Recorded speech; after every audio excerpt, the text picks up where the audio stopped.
Sama-sama kita baca yuk. 3, 2, ya. Hidup berkelimpahan. Sekali lagi, hidup berkelimpahan. Nah, Bapak Ibu, kita baca ayat ini sama-sama.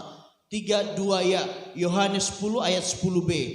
Aku datang supaya mereka mempunyai hidup dan mempunyainya dalam segala kelimpahan. Nah, Bapak Ibu, ini sebenarnya lanjutan khotbah minggu lalu. Kalau minggu lalu kan full. Pencuri datang untuk mencuri, membunuh, binasakan. Tetapi aku datang. Cuma Bapak Ibu, aku gak berani ngomong part 2. Tahu kenapa?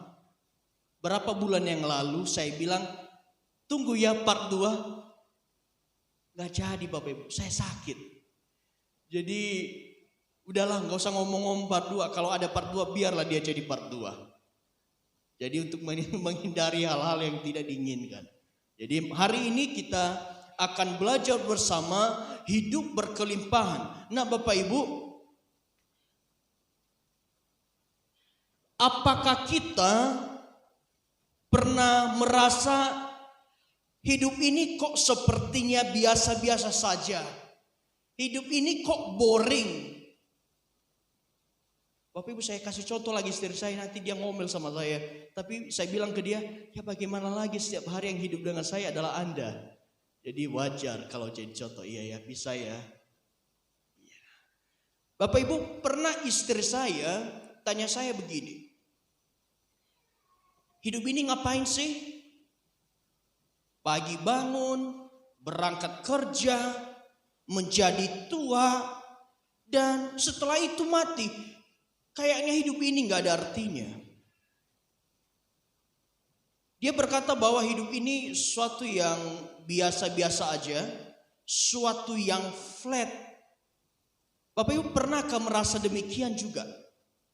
Saya tanya Bapak Ibu, pernah gak merasa? Yang merasa bahwa hidup ini biasa-biasa saja, yang pernah merasa hidup ini flat, angkat tangan. Ya, ayo yang jujur.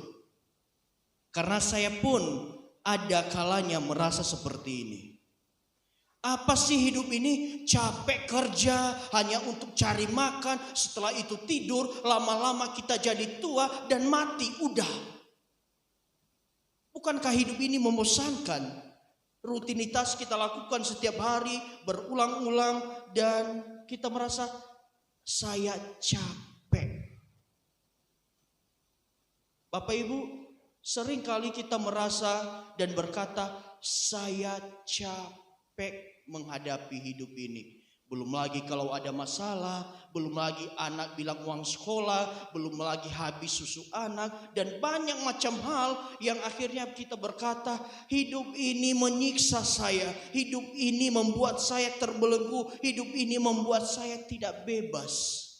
Bapak Ibu, hati-hati kalau ini sampai kita alami, karena itu artinya kita sedang kehilangan arti hidup yang sesungguhnya.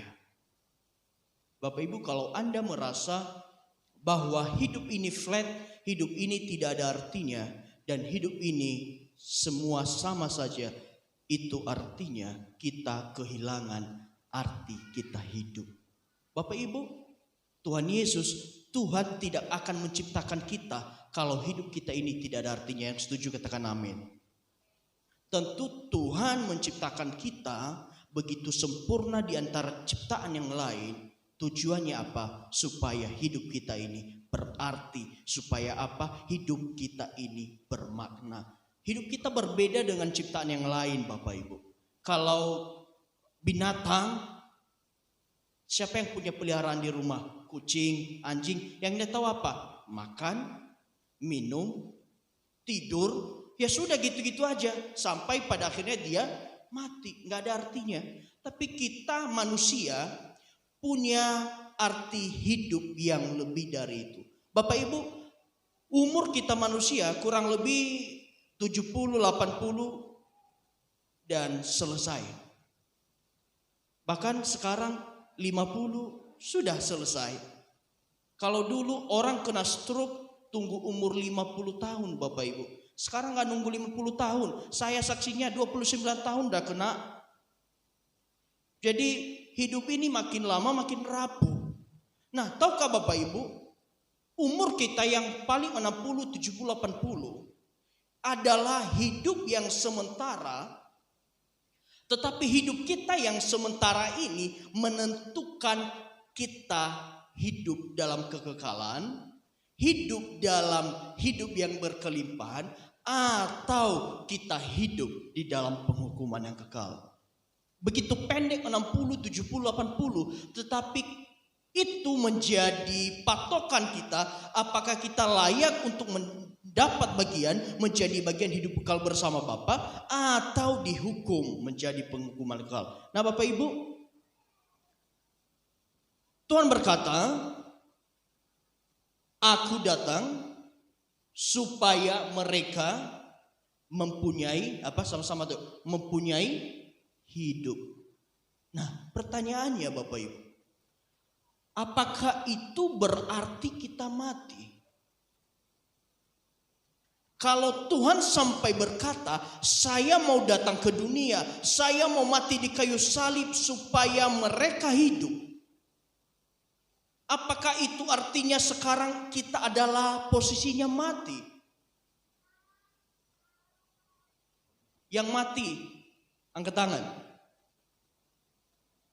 Yang hidup, angkat tangan. Yang merasa hidup, angkat tangan. Nah, perhatikan baik-baik.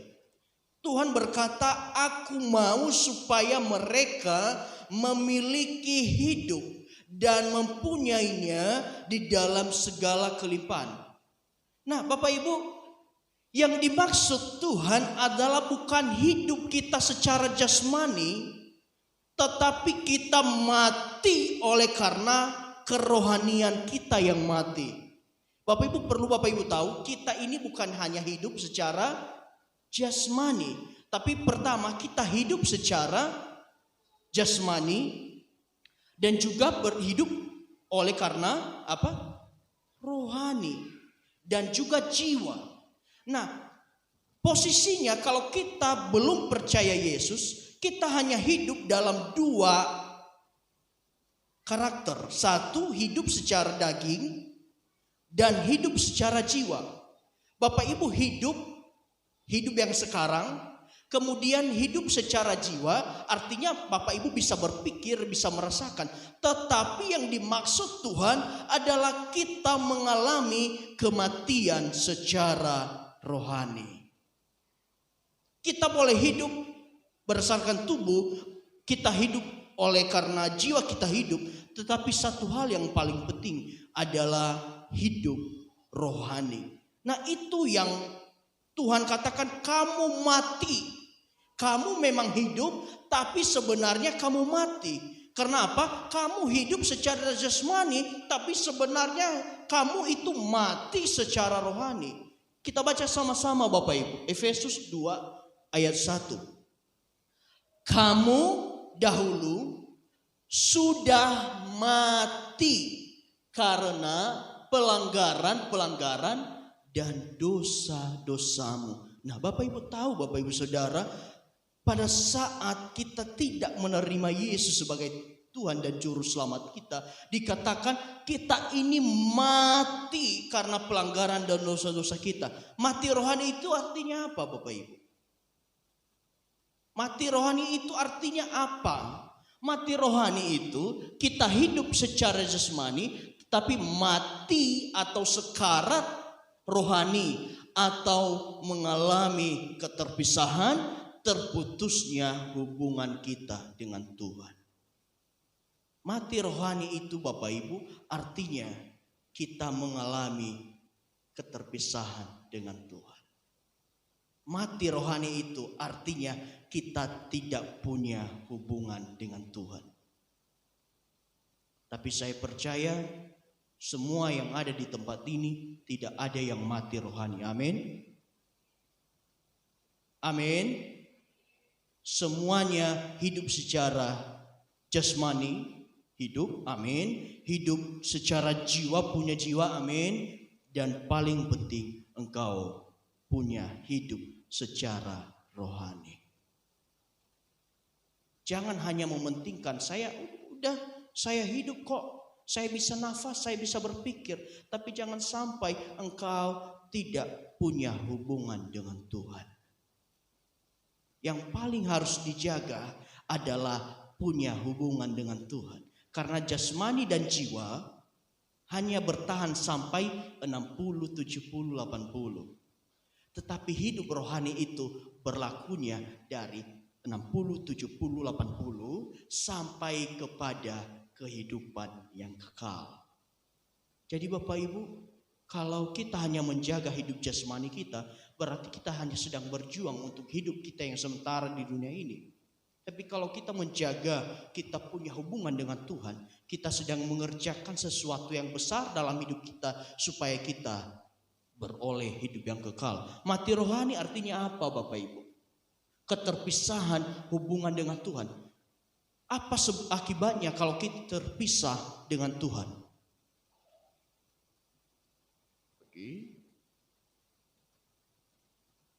Pertama Bapak Ibu, mengalami kematian. Bapak Ibu, suka tidak suka, mau tidak mau, kalau mati rohani, pasti rohnya juga mati. Dan yang terjadi kalau rohani kita mati, maka hidup kita bukan berada pada kehidupan kekal, melainkan berada pada penghakiman yang kekal. Yang kedua, kita merasa hidup yang tidak berharga. Itu tadi yang saya katakan. Hidup kok rasanya flat, hidup kok rasanya tidak berarti, hidup kok rasanya biasa-biasa saja, hidup kok nggak ada nilainya dan sama sekali. Orang bisa bunuh diri karena merasa bahwa dirinya tidak berharga. Orang bisa melacurkan dirinya karena dia merasa bahwa dirinya itu adalah tidak berharga. Tapi saya percaya anak-anak Tuhan akan menjaga dirinya dengan baik karena dia tahu dirinya berharga. Amin. Akan menjaga dengan baik, tidak akan merokok supaya kesehatannya tidak terganggu. Tidak akan minum-minum supaya kesehatannya tidak terganggu karena dia tahu tubuhnya adalah bait Roh Kudus yang harus dijaga, berharga. Tidak akan menyakiti diri sendiri, juga tidak menyakiti orang lain karena dia tahu dia berharga. Tidak akan membuli orang lain karena dia tahu orang lain juga adalah ciptaan Tuhan. Bapak Ibu, hati-hati anak-anak muda yang suka membuli temannya. Ingat, yang Anda bully itu bukan makhluk astral, tapi itu adalah ciptaan Tuhan yang berharga. Amin. Jangan sampai ketemu teman, hei kepala pesek, hidung pesek. Bapak Ibu, ketika kita melontarkan bulian, tanpa sadar kita sedang menghina ciptaan Tuhan. Dan pada saat kita menghina ciptaan Tuhan, sebenarnya tanpa sadar juga kita menghina diri kita sendiri. Karena apa? Semua kita adalah pribadi yang berharga. Amin. Yuk katakan sama-sama, saya pribadi yang berharga. Amin. Kemudian Bapak Ibu, hidup di bawah kutuk. Kalau kita tidak di dalam Tuhan, kita ini hidup di bawah kutuk Bapak Ibu. Apapun yang kita perbuat kok rasanya tidak berhasil. Apapun yang kita perbuat kok rasanya gagal. Apapun yang kita perbuat kok rasanya semuanya failed. Rasanya gagal semua. Karena apa? Kita hidup di bawah kutuk. Usaha apapun yang kita buka semuanya gak ada yang berhasil. Karena apa? Hidup di bawah kutuk. Kita berusaha dengan kemampuan kita sendiri. Kita coba bangun ini, bangun itu, bahkan ada yang bangun keluarga gagal, bangun bisnis gagal. Karena apa? Yang mengikuti kita adalah kutuk Bapak Ibu kalau kita tidak berada di dalam Tuhan. Anda bisa lihat orang di luar sana bisa kaya secara materi, bisa limpah dengan harta, tetapi bisa lihat keluarganya seperti apa. Tapi saya percaya orang yang di dalam Tuhan biarpun tidak limpah dengan harta, tetapi hatinya limpah dengan syukur. dan bisa menikmati apa yang Tuhan berikan. Karena apa? Karena dia bersyukur, ini pemberian Tuhan, saya harus nikmati. Saya harus senang terhadap apa yang Tuhan berikan kepada saya. Ketiga, selanjutnya, hidup di bawah murka Allah. Kalau manusia tetap berada di dalam dosa, itu sedang menjadikan dirinya sebagai seteru Allah dan hidup di bawah murka Allah. Tidak ada pendamaian antara kita dengan Bapa di sorga. Yang terakhir adalah menunggu penghakiman kekal atau masuk neraka. Oke, kita sekarang masih hidup, tapi nanti setelah kita mati, maka ini yang menanti kita, penghakiman kekal masuk neraka. Nah, Bapak Ibu,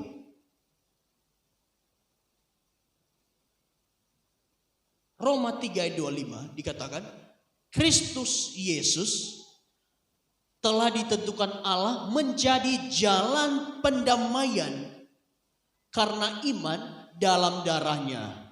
Hal ini dibuatnya untuk menunjukkan keadilannya karena ia telah membiarkan dosa-dosa yang telah terjadi pada masa kesabarannya. Bapak Ibu, Kristus menjadi jalan pendamaian. Dulu kita mati secara rohani. Tapi oleh karena Yesus mau datang ke dunia, dia mau mati di kayu salib. Dia menjadi jalan pendamaian bagi kita. Oleh karena itu kita dan Bapa bisa berdamai. Kita sekarang gampang bisa manggil ya Aba, ya Bapa. Kita punya hubungan yang dekat dengan Tuhan. Oleh karena kematian Yesus di kayu salib menjadi pendamai bagi kita, Bapak Ibu. Kematian Yesus di kayu salib memberikan kita hidup supaya tidak terpisah lagi dengan Tuhan. Bapak Ibu, kalau di materi baptis itu ada satu gambar yang menggambarkan kita dengan Allah terpisah oleh jurang yang sangat dalam dan tidak ada seorang pun yang bisa melewati itu. Tapi salib Kristus menjadi jalan bagi kita, menjadi pendamaian bagi kita supaya kita apa? Punya hubungan lagi dengan Tuhan. Jadi bayangkan Bapak Ibu, kalau Yesus tidak pernah mati di kayu salib, selamanya kita terpisah. Kalau kita terpisah, selamanya kita hidup di bawah murka Allah, kita di bawah kutuk. Tapi karena Tuhan Yesus sudah mati di kayu salib, itu menjadi pendamai bagi kita, sehingga kita bisa berdamai dengan Bapa. Kita bisa punya hubungan lagi dengan Bapa di sorga. Dan otomatis Bapak Ibu, Tuhan memberikan hidupnya kepada kita supaya kita hidup secara rohani. Dulunya mati Yesus katakan, tapi sekarang kita hidup karena hidup Yesus sendiri yang diberikan kepada kita. Bapak Ibu, aku datang supaya mereka mempunyai hidup. Nah, hidup itu punya dua arti Bapak Ibu. Seringkali orang salah kaprah. Hidup punya dua arti. Yang pertama, itu bios. Ini arti pertama. Dan seringkali kita maunya ini yang diberikan Tuhan kepada kita. Nah, bios itu adalah hidup yang dimiliki oleh semua makhluk hidup, baik manusia, binatang, dan tumbuhan. Hidup yang dimaksud di bios ini adalah hidup hidup secara jasmani. Hidup seperti manusia pada umumnya. Hewan juga hidup, tumbuhan juga hidup. Dia punya hidup itu. Kedua, bios bisa digambarkan bagaimana manusia bekerja cari uang untuk melangsungkan kehidupan yang layak, menikah, memiliki keturunan, begitu sepanjang hidupnya sampai akhirnya dia mati. Bios itu, hidup itu yang pertama adalah hidup kita yang sekarang. Hidup secara daging. Kita menikah, kita punya keturunan, kita bekerja untuk memenuhi, kita makan, kita menikmati segala sesuatunya. Nah, seringkali ini yang salah kaprah. Manusia mengartikan hidup itu yang diberikan Tuhan adalah ini. Supaya apa? Supaya bios ini berhubungan dengan hal yang bersifat fisik. Segala sesuatu yang bersifat fisik. Bios itu artinya Bapak Ibu ini punya rumah, punya mobil, punya uang, punya makanan, punya perhiasan, dan punya uang. Siapa yang tidak mau Bapak Ibu? Ayo, siapa yang tidak mau punya rumah? Siapa yang tidak mau punya mobil? Ayo angkat tangan. Siapa yang gak mau punya mobil? Semua pasti mau. Semua pasti mau punya uang. Nah, Bapak Ibu, pada umumnya kelimpahan yang seperti ini yang dicari. Tadi Tuhan berkata, aku datang supaya mereka mempunyai hidup dan mempunyainya di dalam segala kelimpahan. Nah, pertanyaannya, kelimpahannya dalam segi apa? Seringkali kita terbatas pikiran kita. Oh, kelimpahan berarti saya akan limpah dengan uang. Saya akan limpah dengan makanan yang enak. Saya limpah punya rumah 5. Tapi Bapak Ibu, kedua, arti hidup yang sebenarnya yang Tuhan janjikan adalah Zoe. Dua arti bios, kedua Zoe. Zoe itu artinya selalu berbicara tentang kehidupan dalam hubungannya dengan Tuhan yang dimanifestasikan dalam segala hal. Bapak Ibu, ada 2 makna. Pertama, hadir. Kedua, hadirat. Bapak Ibu, bayangkan kalau gereja kita sudah banyak, bilanglah sekali ibadah 500 orang atau bisa 1000. Jadi bisa saya bayangkan ruangan ini sebesar apa. Bisa saya bayangkan Pak Yanto kalau jadi asar senyumnya kebablasan terus. 1000 orang senyumin sampai lewat. 1000 orang salamin lewat semuanya. Jadi Tuhan belum kasih, mungkin kita belum siap Bapak Ibu. Kalau dikasih jemaat 1000 siap enggak? Nah, bayangkan Bapak Ibu punya 1000 jemaat. Kemudian ketika datang ke gereja jam 7 contohnya ibadahnya, jam 9 pagi. Kemudian hari Seninnya ketemu. Saya ketemu dengan Pak Yanto. Pak Yanto, saya kemarin datang ibadah jam 7 loh. Pak Yanto juga bilang, saya ibadah jam 7 juga Pak. Oh iya ya, kok kita gak ketemu ya? Iyalah Pak, karena banyak orang. Itu namanya sama-sama hadir. Kemudian kalau kami pada saat ibadah yang sama jam 9, saya ketemu Pak Yanto. Pak Yanto, ketemu ya kita ya. Kita duduk bareng yuk. Kami bertemu, itu namanya hadirat. Nah, dari kedua konteks yang saya sampaikan Bapak Ibu, hadir belum tentu hadirat, dan hadirat pasti hadir. Ngerti? Tuhan Yesus selalu hadir di tempat ini. Amin. Tapi belum tentu kita bisa merasakan hadiratnya. Oke, nangkap ya. Tuhan itu selalu ada 24 jam untuk kita. Hadir. Tapi pertanyaannya, apakah kita bisa merasakan hadiratnya? Itu berbicara tentang hubungan Bapak Ibu. Kalau tadi kita mati secara rohani, kemudian Tuhan Yesus jadi jalan pendamai, mati bagi kita, sehingga kita punya hidup ini sudah hidup secara rohani. Harusnya Tuhan Yesus itu selalu hadir, dan harusnya juga kita selalu bisa menikmati hadiratnya. Tapi pertanyaannya Bapak Ibu, seringkali kita tidak bisa merasakan hadirat Tuhan. Kenapa? Karena kita tidak punya hubungan dengan Tuhan. Atau kedua, hubungan kita dengan Tuhan sedang terganggu.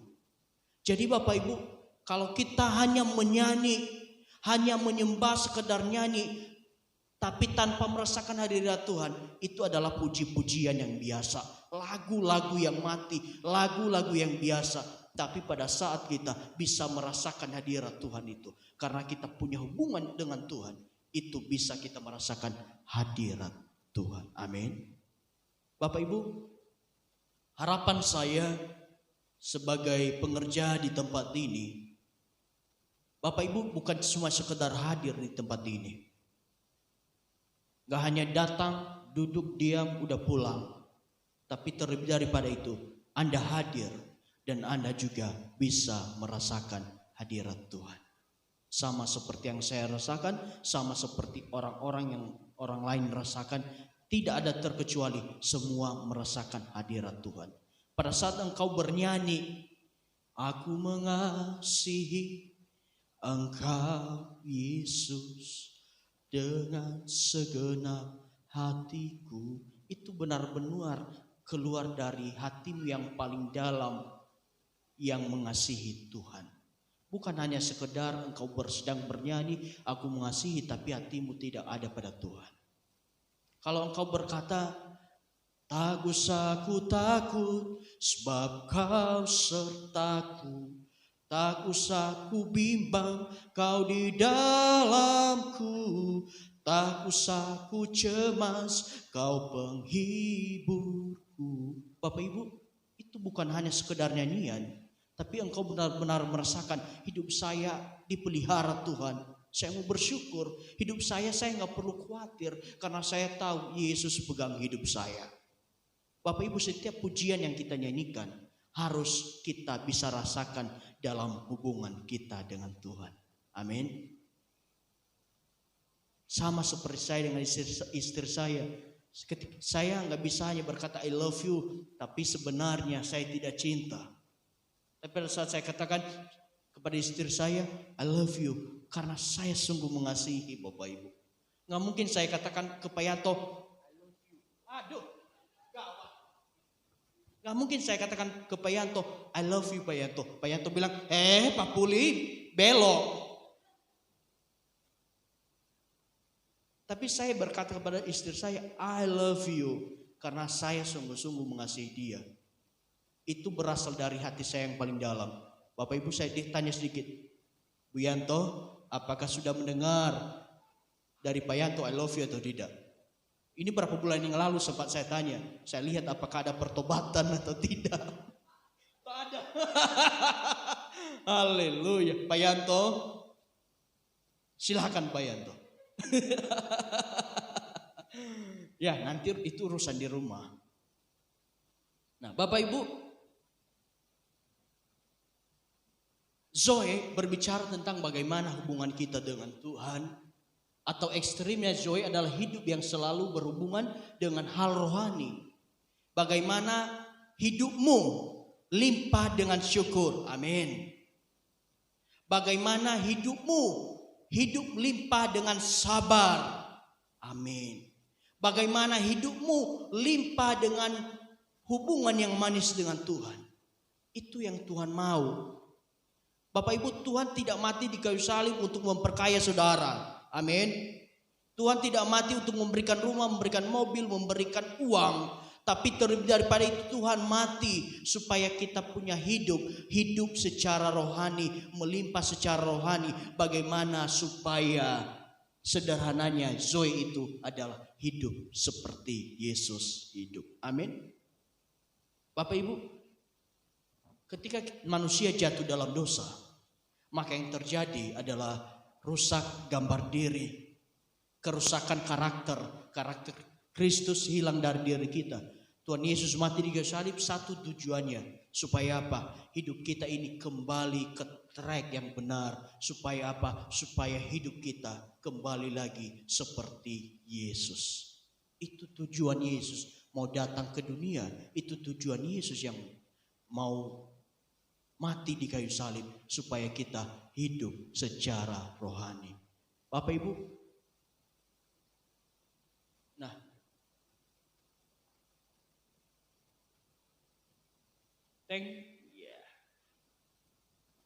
maksudnya apa hidup berkelimpahan? Pertama, saya catat di sini, Kita hidup berkelimpahan karena punya Yesus sebagai sumber hidup dan juru selamat. Amin. Bapak Ibu, di luar Yesus maka hidup kita ini sementara. Tapi karena kita punya Yesus, sumber kehidupan, sang pemberi hidup, maka kita boleh berbangga, saya dan saudara pasti diselamatkan. Amin. Kita ini di luar Tuhan, hidup kita pasti binasa. Makanya Tuhan berkata, aku jalan, kebenaran, dan hidup. Tidak ada seorang pun yang datang kepada Bapa kalau tidak melalui aku. Kita ini punya keyakinan yang pasti. Saya pasti diselamatkan oleh karena kematian Yesus di kayu salib. Itu yang harus kita syukuri setiap hari. Itu maksudnya hidup berkelimpahan. Kualitas hidup kita nggak takut, kita nggak khawatir. Karena yang menyelamatkan kita bukan perbuatan baik kita, tapi perbuatan baik itu adalah akibat dari kita sudah terima Yesus. Bapak Ibu, bedakan Bapak Ibu. Kita bukan diselamatkan oleh perbuatan baik. Yang setuju katakan amin.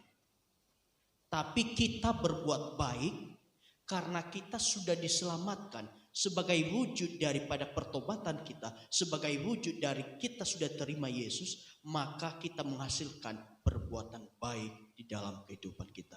Amin. Jadi kita harus berbangga punya Yesus sebagai sumber hidup. Yang kedua, kita tidak khawatir sebab Yesus yang memelihara hidup kita. Bapak Ibu, saya mau katakan, Tuhan juga berkata, jangan khawatir tentang apapun juga, tetapi sampaikanlah permohonanmu kepada Tuhan dengan dalam doa, dengan ucapan syukur.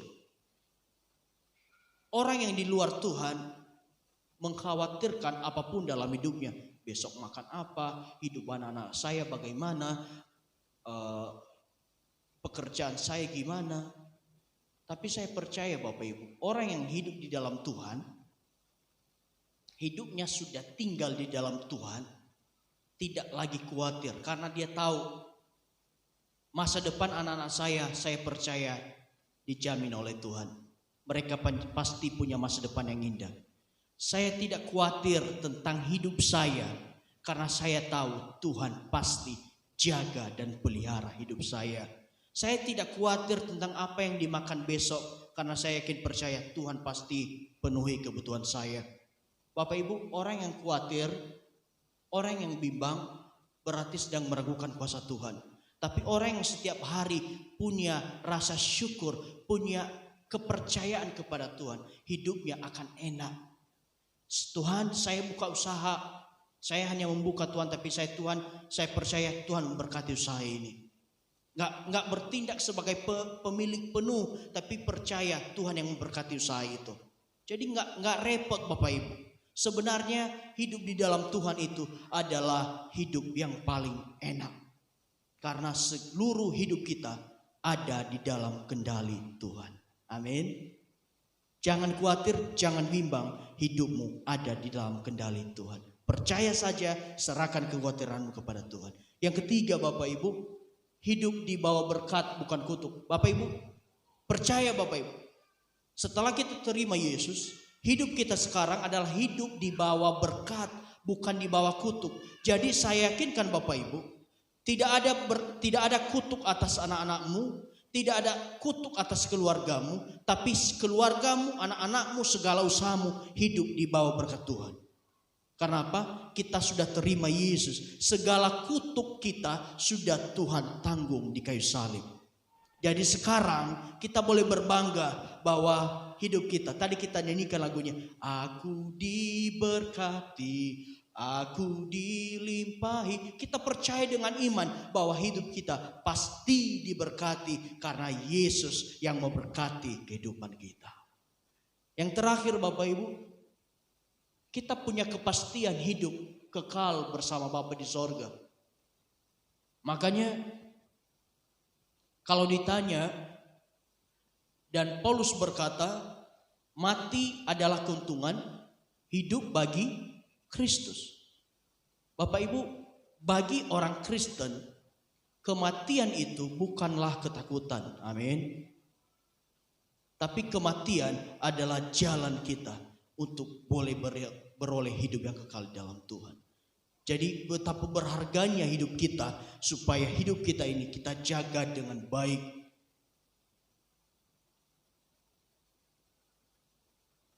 Jadi Yesus datang bukan untuk memberi kelimpahan secara fisik, materi, tetapi memberi kelimpahan secara rohani. Materi, kekayaan, dan lain-lain adalah sesuatu yang bisa Tuhan berikan tanpa harus mati di kayu salib. Bapak Ibu, kalau Tuhan mau berkati Bapak Ibu, itu gak harus mati di kayu salib. Dia bisa berkata, Pak Yanto diberkati, Bu Vini diberkati, semuanya diberkati. Tapi untuk urusan hidup roh, Tuhan harus datang ke dunia. Tuhan harus mati supaya kita ditebus dan kita boleh hidup di dalam segala kelimpahan. Tuhan Yesus mati, Tuhan Yesus mau mati supaya kita hidup. Tuhan mau kita hidup dengan segala keselamatan dan menikmati hubungan yang indah dengan Tuhan. Bapak Ibu, kita hidup saat ini adalah hidup karena anugerah Tuhan. Biarkanlah kita bisa menikmati hidup kita. Jangan bawa stres, jangan semuanya dikhawatirkan, tetapi kita boleh hidup easy going, hidup berjalan dengan baik karena kita percaya Tuhan yang jaga dan berkati hidup kita. Amin.